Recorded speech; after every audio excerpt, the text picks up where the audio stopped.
शिव तुम जागो, इसका अर्थ। शिव तुम जागो, जिज्ञासा है कि शिव तुम जागो इसका अर्थ क्या है। अर्थ तो आप समझ ही गए, शिव मतलब शिव, तुम जागो यानी तुम जग जाओ, जो सोए हो सो जग जाओ। परंतु कौन शिव सोया है? क्या वो शिव सोया है जो भगवान है, जो उमा के पति हैं, जो कार्तिकेय गणेश के पिता हैं, जो वीरभद्र को पैदा करने वाले हैं, नटराज है, महायोगेश्वर महाकालेश्वर है, महाकौलेश्वर है, वो शिव सोए हैं? नहीं। शिव का ज्ञान दाता स्वरूप जगा है, दान दाता भी जगा है, परंतु दान दाता स्वरूप से लेने वाले बहुत लोग हैं। ज्ञान दाता स्वरूप जगह है, उससे लेने वाला कोई नहीं है। साहब ने एक बार एक कहानी कही कि एक पिता बहुत विद्वान थे, शिक्षक थे, बहुत विद्वान थे। उनके 3 पुत्र थे, 3 बेटे थे। तो पहला बेटा को, जो बड़ा था, पिता ने कहा बार बार कि मुझसे पढ़ लो, लेकिन उसने पिता से पढ़ना स्वीकार नहीं किया। कहा कि मैं कोचिंग जाऊंगा, कोचिंग जाने लगा। दूसरा बेटा भी स्कूल कोचिंग करने लगा, लेकिन अपने पिता से नहीं पढ़ेंगे। उसको विश्वास नहीं था कि मेरे पिता कैसे पढ़ाएंगे। जब कोई ज्यादा नजदीक होता है तो वो कद्र करना छोड़ देता है, तो उसको लगा कि मेरे पिता कैसे पढ़ाएंगे, तो उसने भी नहीं पढ़ा। तीसरे बेटे ने, जो सबसे छोटा था, उसने कहा पिताजी मुझे पढ़ाइए, और उसके पिता ने उसको पढ़ाना शुरू किया। पिता विद्वान थे, शिक्षक तो थे ही, बहुत अच्छे शिक्षक थे। उन्होंने अपने छोटे पुत्र को पढ़ाते पढ़ाते एक दिन कलेक्टर बना दिया। तो जब कलेक्टर बनकर वो अपने पिता से मिलने गांव आया, तो पिता, बड़ा भाई, बीच का भाई, तीनों खेत में काम कर रहे थे। पुत्र, जब तीसरा पुत्र आया गांव में, तो पीले रंग की बत्ती लगी हुई थी, चारों तरफ से अंगरक्षक, बॉडीगार्ड से घिरा हुआ था, और अपने पिता को खोजते हुए खेतों पे पहुंचा। फिर पिता को लेकर, भाई लोग को लेकर अपने घर आया। पिता काफी प्रसन्न हुए, बहुत खुश हुए। अब बड़ा पुत्र और जो बीच का पुत्र था, वो पिता से लड़ाई करने लगा। उसने कहा पिताजी आपने बेईमानी की, आपने मुझको नहीं पढ़ाया, मझले को नहीं पढ़ाया, छोटे वाले को पढ़ा के विद्वान बना दिया, कलेक्टर बन गया वो, और हम लोग क्या कर रहे हैं, खेत में किसानी कर रहे हैं, हमको क्यों नहीं पढ़ाया। पिता ने कहा आओ, अगर बांटना चाहते हो तो आओ, बांट देता हूँ, घर बांट देता हूँ, खेत बांट देता हूँ, चावल का धोया हुआ पानी भी बांट देता हूँ, परंतु ज्ञान बांटा नहीं जा सकता। सामान बांटा जा सकता है, ज्ञान बांटा नहीं जाता। जब तक तुम लेना नहीं चाहोगे, मैं तुमको दे नहीं सकता। गुरुमुख होना यानी गुरु के तरफ मन का उन्मुख होना। जब तक मन उन्मुख नहीं होगा, तब तक कितनी भी अच्छी बात होती हो, कोई बोलता हो, आपके मन में वो प्रवेश ना करेगा। कोई बोल रहा है, आप सुन नहीं रहे, आप आपस में बात कर रहे हैं, तो बात जब करिएगा तो आपस की बातचीत में आप उस व्यक्ति की बात को सुन ही नहीं रहे हैं जो आपसे कुछ कह रहा है। जब आपका मन ही नहीं टिकेगा, तो कितना भी अच्छा शिक्षक हो, स्वयं जगत गुरु शिव भी आ जाए और हमारा मन उनके तरफ उन्मुख ना हो, तो वो भी हमारे अंदर ज्ञान नहीं दे सकते। इसलिए शिव के शिष्यों को अपने गुरु शिव के तरफ उन्मुख होना होता है। मन में जो शिव सोए हैं, ये ज्ञान दाता जो रूप है शिव का, वो सोया हुआ है। मां नीलमानंद जी ने ये कहा, शिव तुम जागो, मेरे मन में जो शिव सोया है वो जागो, आपके मन में जो सोया है वो जागो। शिव खुद में जगे हुए हैं, ज्ञान भी देने के लिए जगे हुए हैं। हम लेना चाहेंगे तभी ले सकते हैं। पात्र होना चाहिए, ज्ञान लेने वाला कोई होना चाहिए। गुरु नाम के हीरे मोती मैं बिखराऊं गली गली, ले ले कोई लेने वाला आवाज लगाऊं गली गली। गुरु नाम का हीरा मोती है, बिखराया जा रहा है गली गली, लेकिन कोई लेना चाहेगा तभी ले सकेगा, नहीं लेना चाहेगा तो आप जबरदस्ती नहीं दे सकते। इसलिए मां नीलमानंद जी की ये पंक्ति, शिव तुम जागो, मेरे आपके अंदर के शिव को जगाने की आवाज है, आवाहन है, संदेश है। जिज्ञासा है, शिव को गुरु मानकर शिष्यता एक निष्ठ कैसे होगी?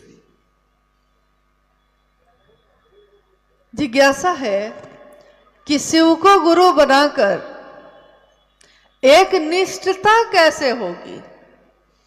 जब हम शिव को गुरु बनाते हैं तो शिव हम में अपना आवेश धीरे धीरे पैदा करने लगते हैं, और एक निष्ठता यानी एक के तरफ निष्ठा, निष्ठा यानी मेरी भक्ति, मेरी आस्था, मेरा समर्पण किसी एक के प्रति होगा। जो व्यभिचारी भक्ति होती है, आप आए भैया हम आपके भी हैं, आप आ गए तो भैया हम आपके भी हैं, हम क्या करें मेरे लिए तो सब बराबर है, ऐसी बोली बोलने वाले कभी भी एकनिष्ठ नहीं हो पाते। जिनके लिए सब बराबर हैं उनके लिए महादेव कभी भी सिर्फ महादेव मेरे होंगे ये नहीं हो सकेगा, क्योंकि आप तो सबके हैं। तो जो सबका है वो किसी एक का कैसे हो सकता है?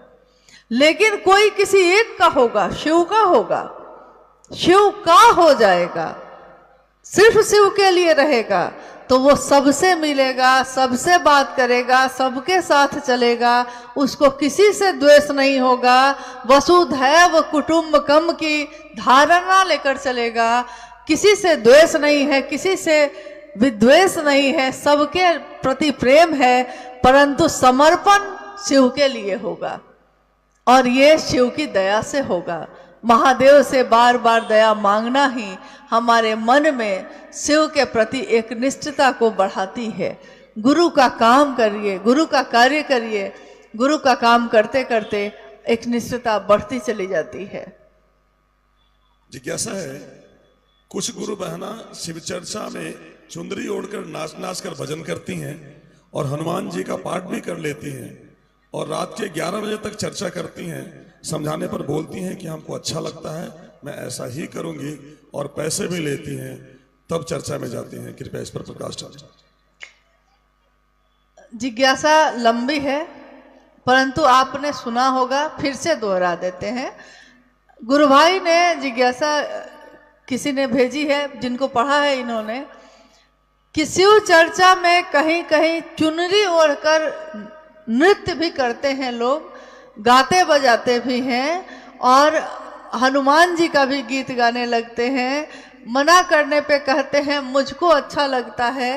रात में भी रात भर की चर्चा करने लगते हैं, 1 बजे तक भी कभी कभी चर्चा चल जाती है रात के, और मना करते हैं, कोई समझाते हैं, कोई तो कहती हैं कि मुझको अच्छा लगता है। बोली ही बता रही है कि ना तो उनको महादेव से वास्ता है कोई, ना तो साहब दीदी से कुछ लेना देना है।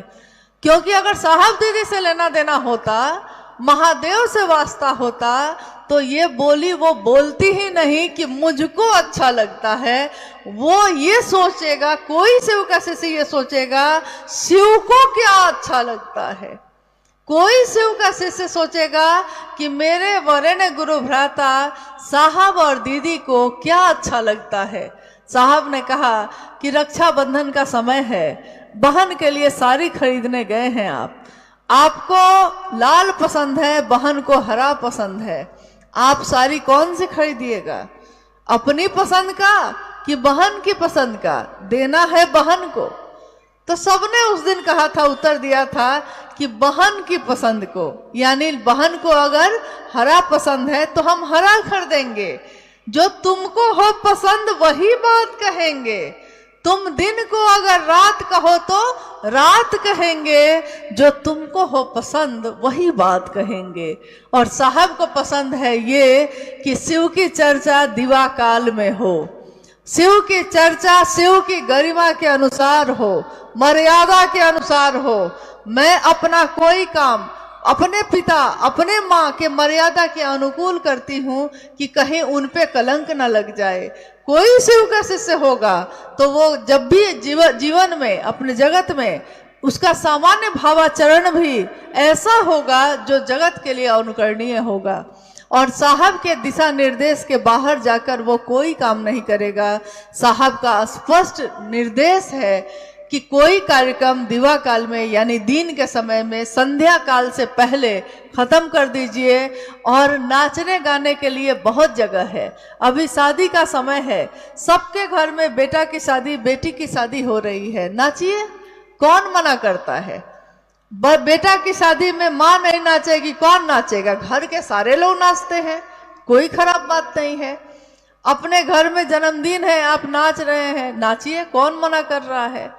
परंतु याद रखिएगा कि हम स्थान के अनुसार व्यवहार करते हैं। हम अपने घर में जोर जोर से फोन पे बात करते हैं, लेकिन बेटा के स्कूल चले जाते हैं तो बेटा का स्कूल है ये, जैसे ही ध्यान में आता है मोबाइल साइलेंट करके पॉकेट में रख देते हैं।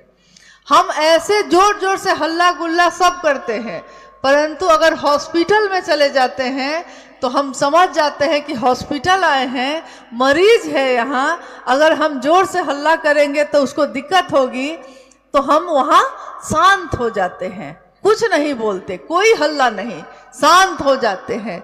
जगह जगह लिखा होता है शांति बनाए रखें, मोबाइल फोन स्विच ऑफ कर दें। तो हॉस्पिटल में है तो हम उसके अनुसार, यानी जहां हम जाते हैं हम उस स्थान के अनुसार अपना व्यवहार करते हैं। तो जब हम शिव चर्चा स्थल पे जाते हैं या शिव चर्चा स्थल मेरे यहाँ होता है, तो शिव चर्चा स्थल नाम से ही परिलक्षित है कि यहाँ पे क्या होगा, सिर्फ शिव की चर्चा होगी और कुछ नहीं होगा। क्या होगा यहाँ शिव चर्चा स्थल पे, क्या होगा? शिव की बात ना, शिव की चर्चा ना, और क्या होगा? तो शिव की चर्चा शिव के चर्चा स्थल पे होगा, वो भी किसी हालत में संध्या काल से पहले खत्म हो जाना चाहिए, रात होने से पहले, इसलिए कि लोग बहुत संख्या में आते और जाते हैं, तो सुरक्षित अपने घर पहुंच जाए, इस कामना के साथ कि लोग आ भी जाएं, क्योंकि शिव चर्चा एक दिन की बात नहीं है, ये हमारे जीवन भर की बात है। कोई शिव को गुरु बनाता है तो वो जीवन भर के लिए हो जाता है, फिर वो बदलता नहीं है। इसलिए हमको शिव चर्चा वैसे ही करना चाहिए जैसा साहब श्री ने कहा है, जैसा उन्होंने किया है। आप में से कितने लोग ऐसे हैं जिन्होंने कभी भी साहब श्री के सशरीर शिव चर्चा के महोत्सव में भाग लिया है? कितने लोग ऐसे हैं जिन्होंने भाग लिया है? हम सब ने भाग लिया है। क्या आपने कभी देखा है कि उस मंच से कभी नाच गाना हुआ हो? कभी देखा है? कभी ओझा गुनी होते देखा है? कभी झाड़ फूक करते देखा है साहब को? कभी नहीं। उन्होंने हम सबको इन सभी बंधनों से मुक्त किया। जिस बंधन में हम बंधे थे, जिन संकीर्णताओं में हम जकड़े हुए थे, उन सब से बाहर निकाला। और तभी उन्होंने कहा कि शिव की शिष्यता जाति, धर्म, वर्ण, संप्रदाय सबसे परे की बात है। इसलिए शिव शिष्यता ने सबको एक कर दिया। शिव की शिष्यता मतलब शिव का शिष्य ही आपकी पहचान है। अब आप क्या हैं क्या नहीं, आप डॉक्टर हैं कि इंजीनियर हैं कि किसान हैं, ये आपके मुंह से नहीं निकलता है। जब कोई पूछता है कि आप कौन है भैया, मैं शिव का शिष्य हूँ। जैसे साहब ने कहा था मैं शिव का शिष्य हूँ, शिव शिष्य बनाता हूँ, वैसे ही हमारे आपके मुंह से भी अब निकलता है कि मैं शिव का शिष्य हूँ। यही हमारी सबसे सुंदर पहचान है। और शिव गुरु के रूप में सर्वोत्तम पक्ष उजागर करते हैं शिष्य का, अपने शिष्य का। तो सबसे सुंदर रूप, सबसे सुंदर पक्ष शिव के शिष्य का क्या है? शिव हो जाना। इसलिए शिव का शिष्य होना ही हमारी सबसे बड़ी पहचान है। हम सबको अपने गुरु का नाम ऊंचा हो ऐसा काम करना चाहिए, मेरे गुरु का नाम बदनाम हो ऐसा काम नहीं करना चाहिए। दो जिज्ञासाएं और है दीदी। एक सूचना है कि चैनपुर जो बलुआ के समीप है, वहां का मिथिलेश दास और एक मिट्ठू कुमार दास, ये दोनों 10 वर्ष के बच्चे हैं, कहीं गुम हो गए हैं। अगर किन्हीं को वो मिलते हैं तो कृपया मंच के समीप हमारे कार्यकर्ताओं से मुलाकात करवाएं उस बच्चे की। और जिज्ञासा दीदी, शिव जो बच्चे हैं उनके माता पिता हैं जी उपस्थित हैं, आयोजन स्थल पे ही है। हमारे पास सूचना आई है, बच्चा नहीं मिल रहा है। नहीं बच्चा नहीं मिल रहा दीदी। अच्छा, क्या नाम है उनका? नाम है, एक बच्चे का नाम मिथिलेश दास, दूसरा मिट्ठू कुमार दास। अच्छा, जिज्ञासा, शिव की ओर से चलने में और शिव की ओर चलने में क्या अंतर है? जिज्ञासा बहुत महत्वपूर्ण है। आप लोग बहुत देर से बैठे भी हैं, बहुत महत्वपूर्ण है। अगर आप समझिएगा तब शिव के तरफ मतलब चलने, शिव के तरफ चलने का और शिव की तरफ से चलने का, अपनी तरफ से शिव की तरफ चलने का और शिव की तरफ से दुनिया की तरफ चलने में, दोनों में क्या अंतर है? यही है ना, यही है ना। हाँ, एक बार एक गुरु भाई आए, साहब के पास आए, तो उन्होंने कहा कि जी छत्तीसगढ़ जा रहे हैं साहब चर्चा के लिए। बिहार के ही गुरु भाई लोग थे, साथ में थे। बोले कि छत्तीसगढ़ जा रहे हैं शिव चर्चा के लिए और 3 जगह वहां पे कार्यक्रम रखे हैं, आशीर्वाद दिया जाए। साहब बोले कि ठीक है, जाइए करिए। और उसके थोड़ी देर बाद कुछ गुरु भाई और भी थे, उन्होंने पूछा कि जी हम लोग, वो भी बिहार के ही एक जिला से थे, वो लोग जाने वाले थे राजस्थान। तो राजस्थान हम लोग जाने का सोच रहे हैं, लेकिन आपकी क्या आज्ञा है? साहब से पूछ रहे हैं वो, आपकी क्या आज्ञा है कि हम जाएं न जाएं, जाएं तो क्या करें, कैसे करें? तो हम लोग जोर से हंसने लगे। गुरु भाई लोग भी थोड़ा बका गए। साहब ने कहा कि पहले ने मुझको सूचना दी, मतलब मुझसे पूछा नहीं कि मैं करूं कि ना करूं, उसने सूचना दी, बताया कि मैं जा रहा हूं छत्तीसगढ़, 3 जगह चर्चा करूंगा, सब उसने पहले से तय कर लिया था। उसने मुझसे पूछा नहीं है, उसने मुझको सूचना दी है। लेकिन तुमने पूछा है, इसलिए दोनों में भारी अंतर है।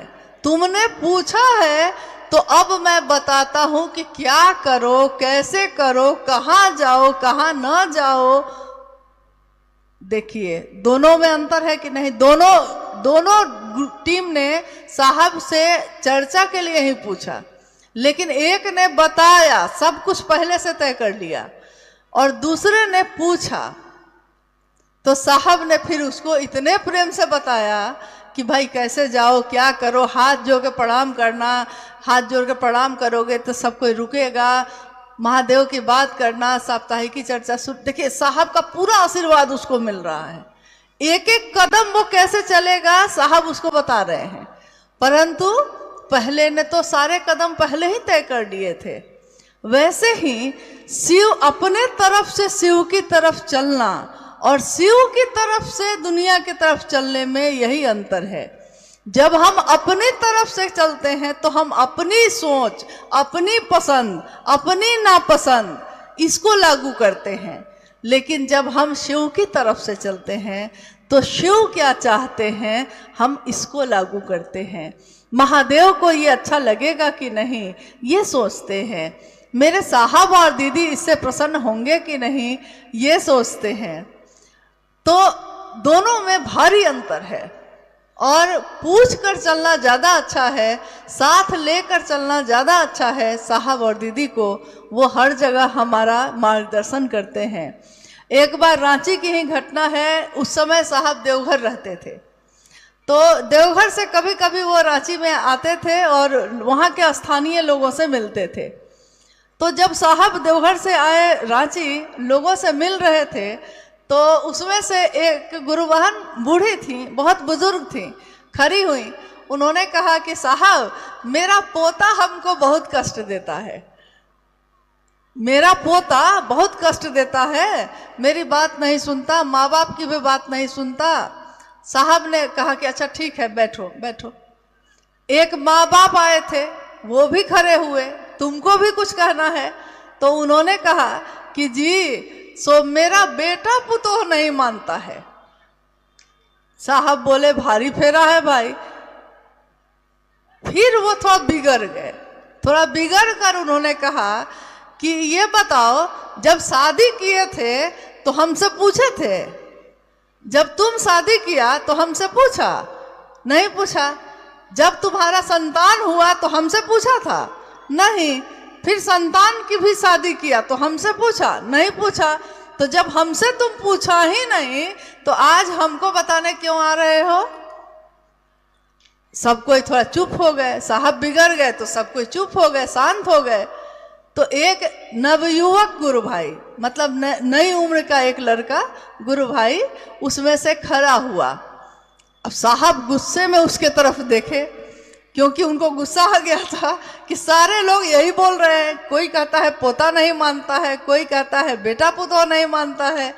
तो साहब ने बड़े क्रोध में उसके तरफ देखा और कहा कि अब तुम्हारा तो उम्र ऐसा नहीं है कि तुम्हारा बेटा पुतोह भी होगा जो तुम्हारी बात नहीं मानता है, तुम क्यों खड़ा हुआ? तो वो बोला कि जी साहब, हम पूछने के लिए खड़े हुए हैं कि हम ब्याह करें कि नहीं करें, हम क्या करें। देखिए, पूछना, पूछ कर करना भारी अंतर है। इसलिए जो महादेव को पसंद हो वो करने की कोशिश करिए। साहब ने हमेशा कहा है कि शिव का शिष्य होकर ऐसा काम करिए कि महादेव का नाम ऊंचा हो। शिव का शिष्य होकर ऐसा काम मत करिए कि महादेव का नाम नीचे हो। अगर आपके कृत्य से, अगर आपके काम से महादेव का नाम बदनाम होता है, तो वैसे लोगों को शिव शिष्यता छोड़ देनी चाहिए। शिव शिष्य बन के शिव का नाम बदनाम करने वाले शिव शिष्य हो ही नहीं सकते। वो गेरुआ कपड़ा पहनकर साधु बन सकते हैं, साधु होना बहुत कठिन है। नाम के घोषणा को कराकर शिव के शिष्य हो सकते हैं, परंतु शिव के शिष्य का आचरण उतारना बहुत कठिन है। शिव का शिष्य का आचरण हमारा आपका हो, इसकी कोशिश हमको आपको करनी चाहिए।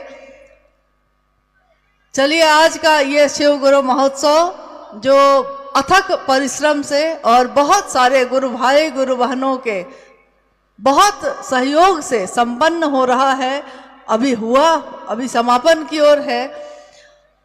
आज का ये शिव गुरु महोत्सव जो सुपौल जिले में आयोजित हुआ, महागुरु महादेव की दया से हम सबका जीवन शिवमय हो, सुखमय हो और हम सबका मन शिव की दया की अतल गहराइयों में समाहित ही होता रहे। इसी की कामना अपने गुरु शिव से है, अपने साहब और दीदी से है। आप सभी के चरणों में मेरा प्रणाम।